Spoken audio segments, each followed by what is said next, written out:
Okay.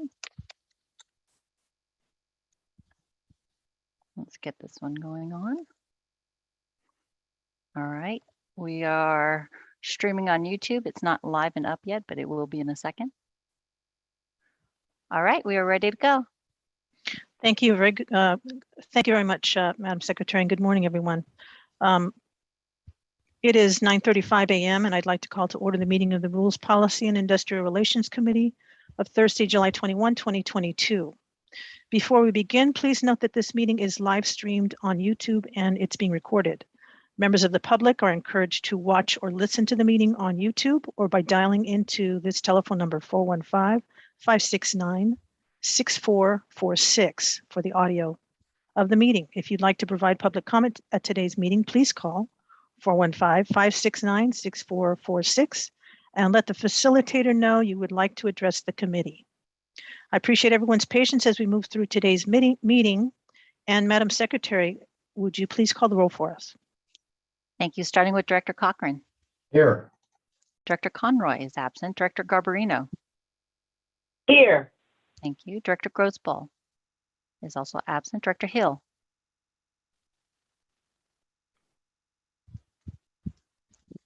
Here. Thank you. Vice Chair Arnold. Vice Chair Arnold did not return. Chair Hernandez. Here, yes, good morning. Thank you. And President Theriault is not with us. So also on the line, we have Directors Parr, Snyder, Rodoni. So if you like, you can appoint the rest of the directors to join the committee.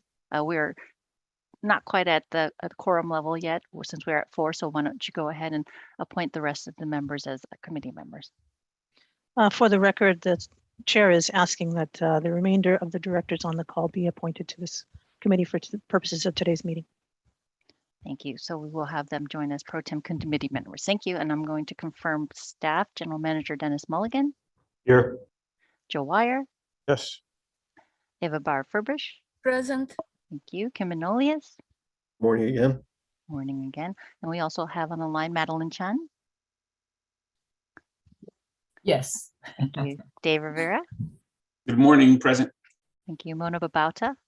Present. Jim Swindler. Present. Thank you. And Kelly Hopper. Present. Thank you. That confirms everyone on the line. Thank you very much, Madam Secretary. So more housekeeping here. I'd like to remind everyone to please mute their phones until after staff's presentation and to remember to unmute when we open up for directors discussion. If we have directors joining us by phone, please use *6 to unmute yourself. After staff's presentation, I'll be asking for any questions or comments on the items presented today. Please click on either your raised hand function on your device. If you have a question, you can also press *9 for the raised hand function if joining by phone. If there are any questions, the Secretary or I will work together to make sure that everyone is recognized and has an opportunity to speak. But if either of us miss you, please feel free to speak up and bring our attention to you. After our discussion today, we'll ask for any public comment before we move on to a vote. Please follow along by referring to the page numbers located on the bottom right-hand corner of your meeting packet. We'll begin with agenda item number 3, which is the item to approve Juneteenth as a district paid holiday for non-represented employees. And Dennis Mulligan will be presenting this report to us. Dennis, please begin. Thank you.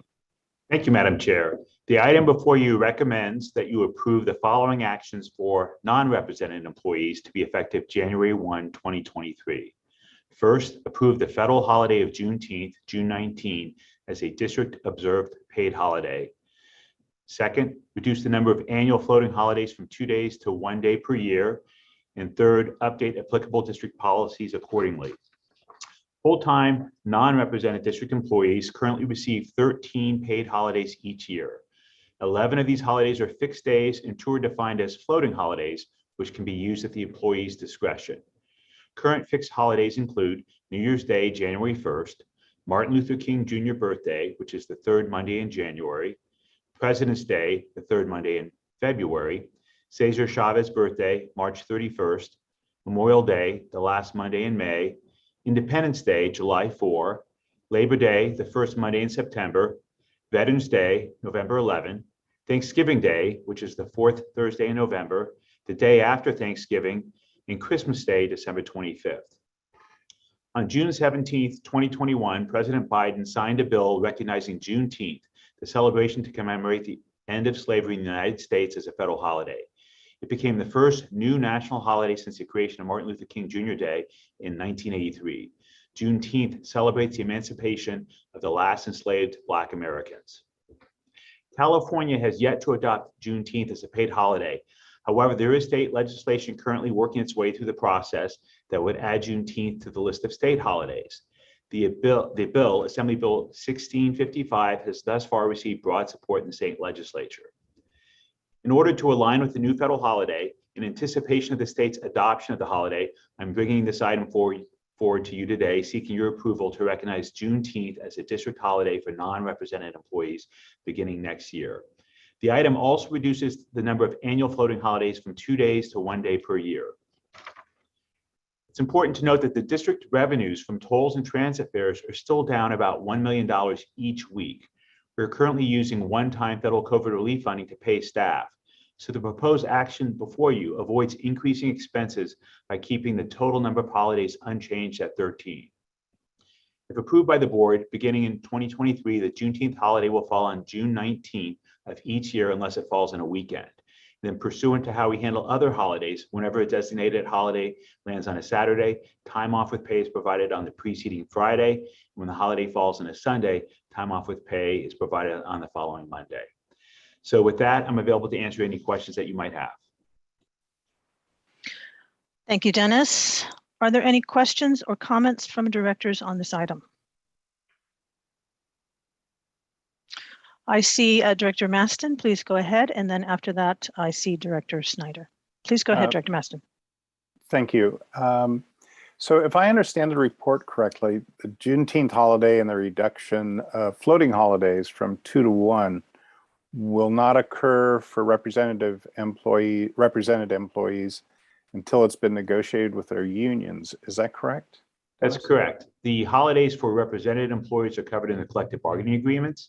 We're currently in negotiations with the Amalgamated Transit Union Local 1575 for bus operators. And if any union wishes to have a reopener to discuss the holiday, who's part of the coalition, we are willing to do that. Okay.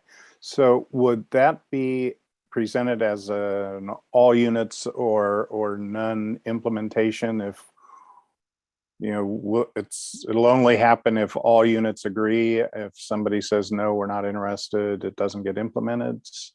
How would that work? So for the ATU, it's part of a single unit, and so those negotiations are ongoing. The union coalition has historically negotiated as a group. However, several years ago, the painters were asked to leave that group. And then this last cycle, one unit implied they might leave, but they ultimately did not. So for the union coalition, it's up to them. We don't get to dictate how they do it, but they choose to stick together, which arguably is probably wise. They have more strength that way. We would defer to the individual units. Under collective bargaining laws in California, if any unit wanted to say, we want to do something similar for our holidays, we have a duty to bargain with them if we're in negotiations. While we're off cycle now, we would be open to sit down on this one item as a reopener. So that could present us with a situation where we have some units on holiday and some units not. Is that correct? That is correct, and that's what we have today. We have different holidays with different employee work groups because of the nature of our collective bargaining agreements. Oh, okay. Well, thank you very much for that clarification. Thank you for your comments, Director Maston, and your questions. Now we'll go over to Director Snyder. Yeah, I appreciate Dennis bringing this forward. I know there's a lot of discussion around it amongst the groups. Director Snyder, we can't hear you. Director Snyder, we can't hear. Can you hear me? You're very faint. Can you hear me now? Very faint. Okay. No, I just I appreciate this coming forward, and if you can't hear me that well, I'll just say I'm in support. And also curious if we recognize all holidays that are federal at the bridge, or it's just the only one we're not at this point. At this juncture, for our represented employees, this is the only holiday, federal holiday, that we do not acknowledge. I must say, though, that some of our represented employees, as part of their collective bargaining agreements, have chosen not to have certain federal holidays recommended. They've chosen to trade it for other holidays, floating holidays or other things.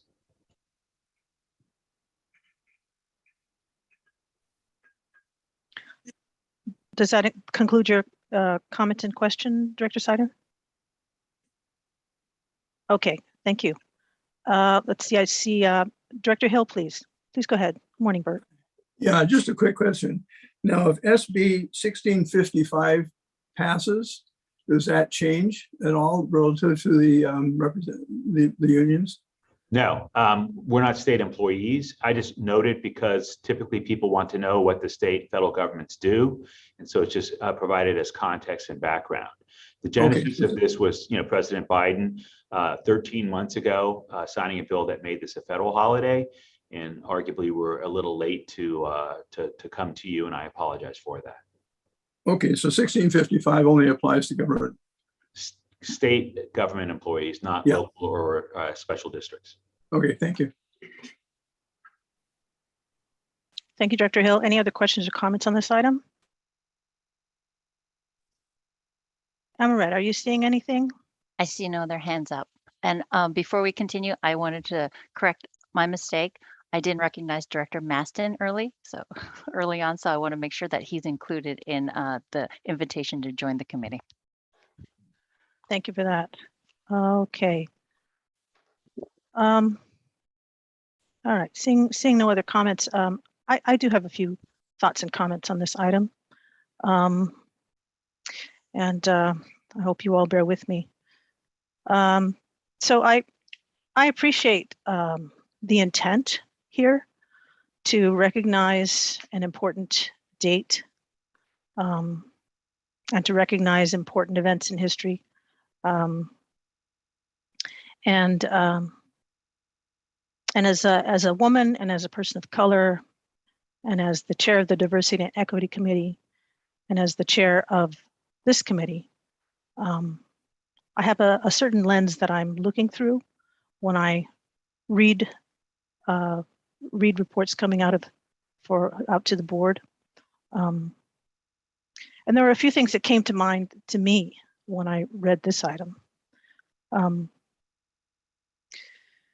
This item involves only the non-represented employees, and I know that the union represented employees have an opportunity for input, and that these terms like this with regard to a potential Juneteenth holiday, those members of those organizations would have an opportunity for input and voting. And but we're talking about something that will affect the non-represented employees here at the district who are not represented by the union.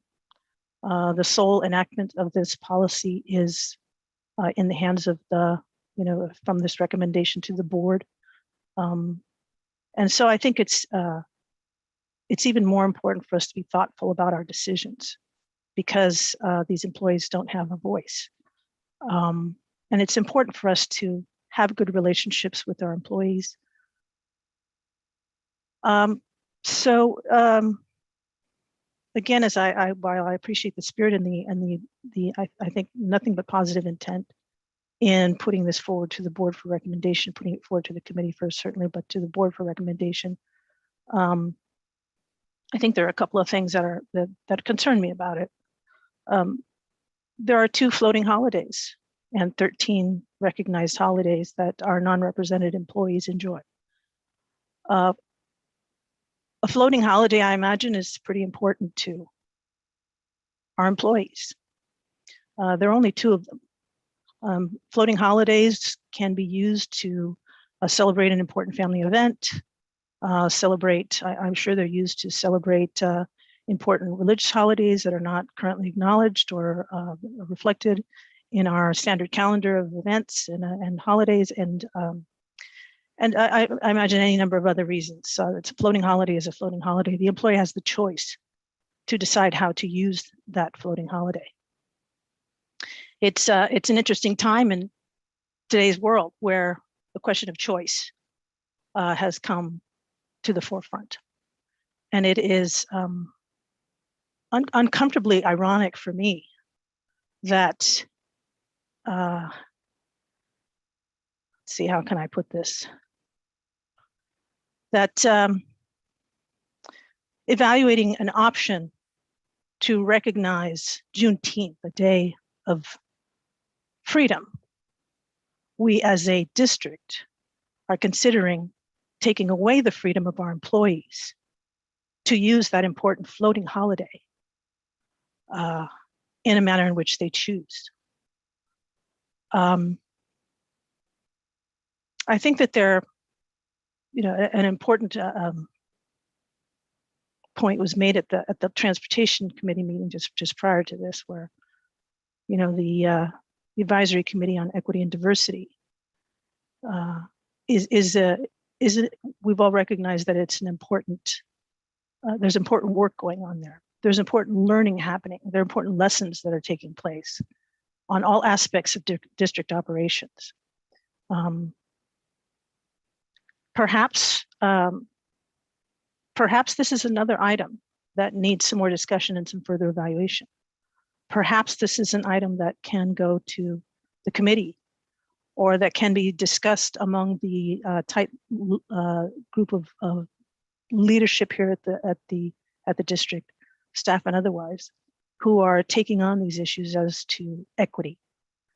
Is it equitable for us to grant a Juneteenth holiday, but take away the right to choose from our employees to choose how that floating day is used?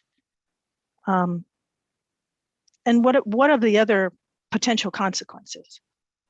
Juneteenth was recognized by our federal government just a year ago. Not everyone understands, I think, what Juneteenth even is.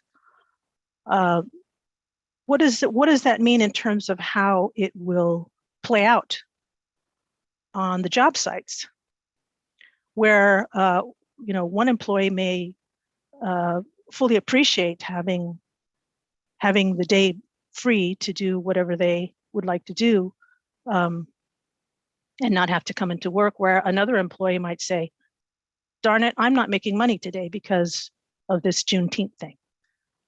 I have some concerns, and I think further discussion is warranted.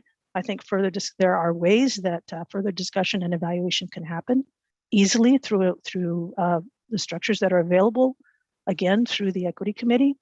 As I mentioned in the previous meeting, we've just embarked in the portion of the Equity Committee's 3 goals, which the second of the 3 goals is to look at our practices as they relate to our employees. If this were to pass today, it would not go into effect until January 1, 2023. Juneteenth just happened last month. So there is time for more discussion on this. And there are ways and vehicles and mechanisms that are in place for us to have these important discussions. So I'm not going to support this item today. I'm not in a position, based on Robert's rules, to put forward a motion at this point, but I will be voting against this item with the hope that further discussion can happen, further evaluation to really evaluate how we approach this particular item, but possibly other similar items in the future. It certainly is something that I just believe it needs more discussion, and there is time to have those discussions. Thank you. And I'll move on. I believe I saw Director Parr's hand go up first, and I see 2 other hands, and I'll call you accordingly. Thank you. All right, thank you. I appreciate the thoughtful approach to this, Director Hernandez. I think you're right. I think sometimes we just do things and don't think it deeply enough. My question, I think, is to Joe or maybe to Dennis. If we were to consider Juneteenth as a paid holiday, not a traded holiday, what would the cost to the district be? Approximately. We don't have a direct answer for you. The costs of payroll for the district is about $150 million a year, salary and benefits. The average employee works about 260 days a year. So the direct costs, if we did it district-wide to add a holiday and not to do a trade, would probably be $600,000-$700,000, plus would be overtime for the employees that work 24/7. And so we'd have to come back to you at another point. And so, we don't have a number for you today. And if that's an interest, perhaps the best thing for the board to do is to continue this item to your meeting next month so we can bring back answers to all your questions. And we can have a public discussion about this, because this meeting is a public meeting. So staff and the public have an opportunity to weigh in. And so I think that's helpful when we discuss a policy issue such as recognizing Juneteenth. Thank you. Thank you, Director Parr. Next, may I have Director Snyder, please? Hi, Director Parr took my question, but I also really apologize because I have to jump out in 2 minutes just for a little bit for a quick meeting, press conference. But I would support moving this to another meeting or to another venue as suggested by Director Hernandez. I really appreciate your comments. I want to be honor your role here in you play in. So whatever that looks like, I would support that kind of motion. I know I gotta leave in 2 minutes just for about 20 minutes, but I just wanted to express that. Thank you, Director Snyder. Anyone else wishing to comment? I don't see any other hands. Emret, do you see any other hands? I do not. Okay, so so in terms of process, it seems as if there is there any objection, I guess I'll say, to continuing this item and having a discussion at a future meeting. Madam Chair, I'd like to make that motion that we continue this item until a further date or later date. And I'll make that the motion. I'll second that. Rodoni. Thank you very much. A motion's been made to continue the item to a future meeting, and that motion has been seconded.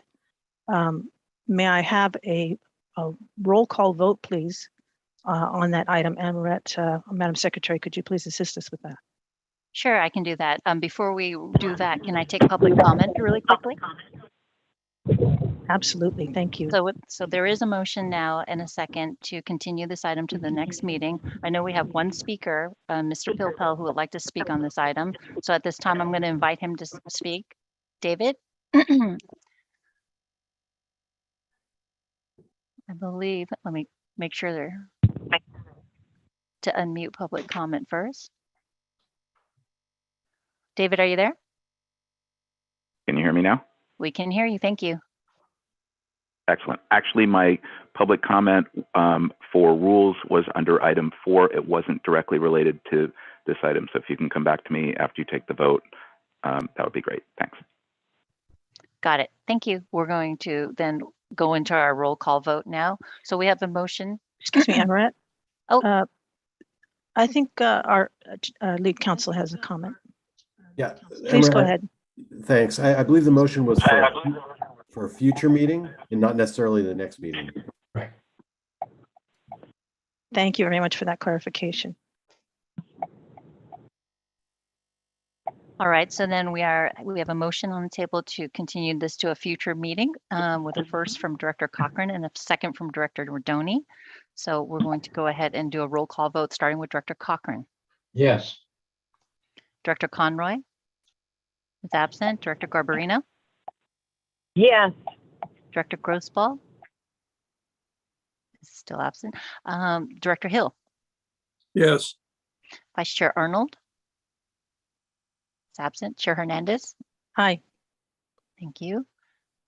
And President Terrio is absent. And we're going to also go to our pro tem members, Director Parr, Aye. thank you. Director Rodoni, Aye. Director Snyder, Aye. thank you. Director Maston, Aye. perfect. There you go. You have 8 ayes on that one. Thank you very much, Madam Secretary. It seems that item has passed. Thank you very much, committee members, for your input and staff as well. Let's see. So that concludes the discussion on this item. Have any members from the public chimed in to have make any further comments here, Madam Secretary? Yes, we're going to have David Philpott come and join us. Thank you. David, can you come on back? Can you hear me now? We can hear you now. Go ahead. Okay, the record will reflect I am not a director. Please don't, please, no, yeah, it's all good. So on public comment on rules, just a general observation, it would be nice if the last 2 significant reorganization proposals had the level of consideration that the Juneteenth item just had. I think it's important for the board and this committee to carefully scrutinize proposals from staff, whether they're ultimately supported, opposed, or modified. I recently had occasion to look at the district conflict of interest code, the rules of the board, and the master ordinance. Clearly, I had a little time on my hands. Following several recent district reorganizations, including the bus reorg in December and the engineering reorg from last month, it seems to me that the conflict of interest code may need some title and position and perhaps disclosure category updates.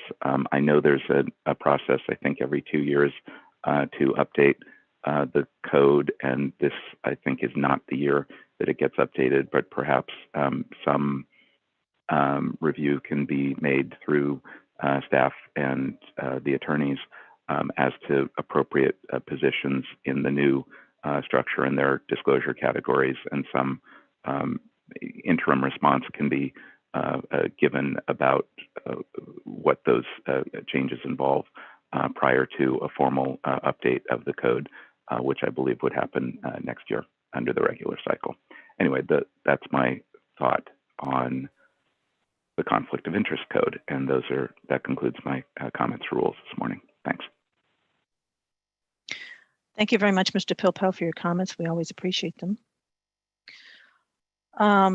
Any other public speakers, Madam Secretary? We have no other speakers. Thank you very much. So that brings us to the end of this agenda, and I'd like to entertain a motion to adjourn the meeting. Looks like Director Hill has raised his hand. So move. Okay, several seconds. Second. Thank you very much. Got it. Are there any members of the committee that are opposed to adjourning this meeting? Please raise your hand, say something. Okay, seeing none, that concludes this meeting of the Rules Policy and Industrial Relations Committee. Thank you all again for your thoughtful comments and your participation. The time is 10